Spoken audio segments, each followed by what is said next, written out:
All right, let's jump right into it. We're about to go on a whirlwind tour of American history, covering centuries of incredible transformation in just a few minutes. We're going to see how a handful of colonies, kind of clinging to the edge of a continent, grew into the most powerful nation on Earth. And really, that's the big question, isn't it? It's a story packed with just incredible ambition, some really brutal conflict, and constant change. So how on earth did it happen? Let's get into it. So we're going to start at the very beginning, in an era that was defined by this powerful idea on one hand and a really harsh reality on the other, a tension that would go on to shape the nation for centuries. You know, this line right here, it's probably the most famous sentence in all of American history. It's the absolute cornerstone of the country's identity. And you have to remember, at the time, this was a radical idea. This concept of equality and liberty, it's what fueled a whole war for independence against the British Empire. But here's where we hit that huge paradox. On one hand, you have colonists shouting no taxation without representation, but at the exact same time, their economy was built on unfree labor. I mean, look at this. Over half of European immigrants came over as indentured servants. And even more grimly, by the time the Declaration was signed, 1/5 of the entire population was made up of enslaved Africans who were legally considered property. So that beautiful phrase, life, liberty, and the pursuit of happiness, well, it clearly didn't apply to everyone. And with this treaty, the experiment officially began. Boom, the United States is on the map. But this new republic, founded on these amazing ideals of liberty, was still wrestling with that founding contradiction.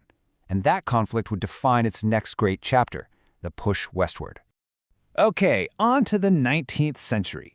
The new nation wasn't about to stay put on the East Coast. It looked west, driven by an idea that would not only define the era, but lead directly to the country's greatest crisis.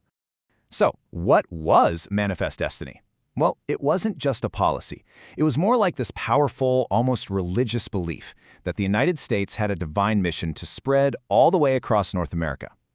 This ideology was a huge driver of America's growth, but it came at a tremendous, terrible cost, justifying the forced removal of Native American tribes and sparking a war with Mexico. And just look at how fast this all happened. I mean, this timeline is wild. In a little over 60 years, the country's footprint just explodes. The Louisiana Purchase in 1803 instantly doubles its size.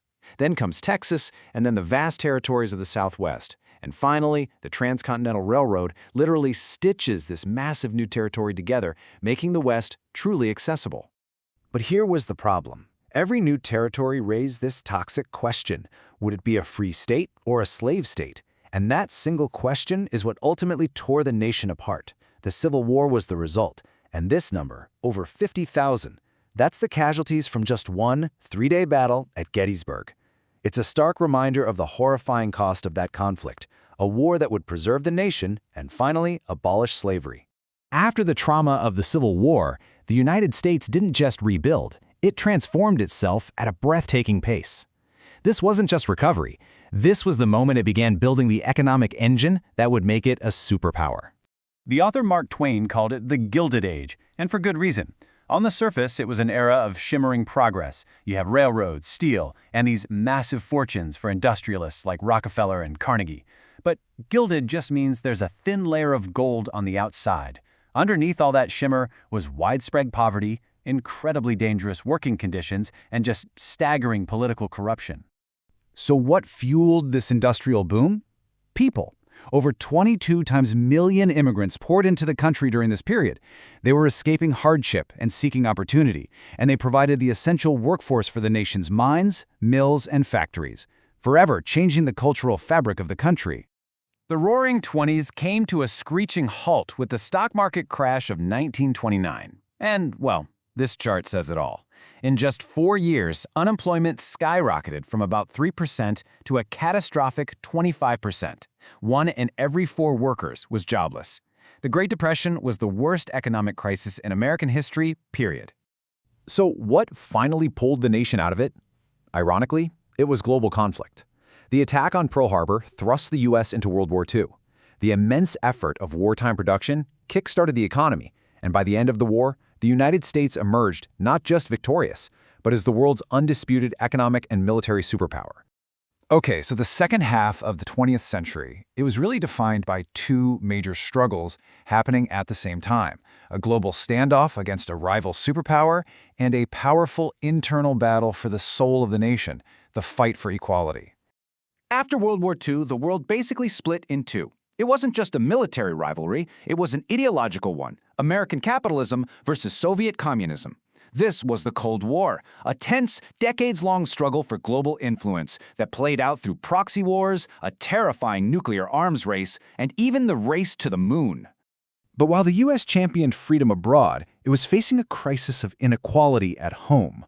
The civil rights movement fought to dismantle the system of racial segregation.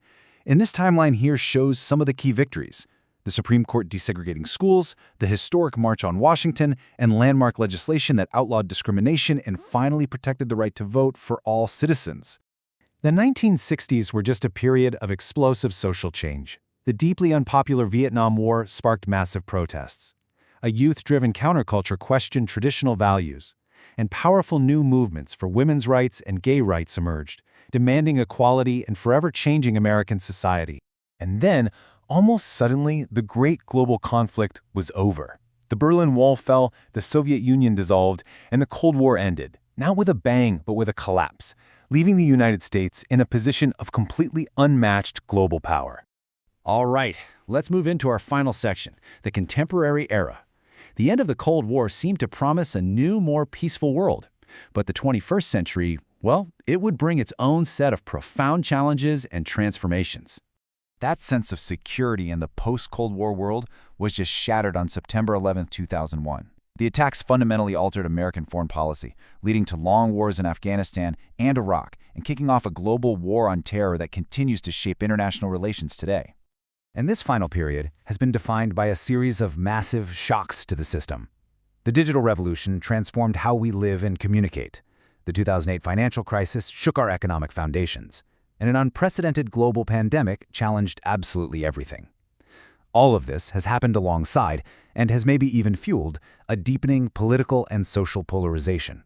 So, from revolution to civil war, from industrial boom to global superpower, the American story has always been one of facing immense challenges and then remaking itself. Which brings us to the final crucial question.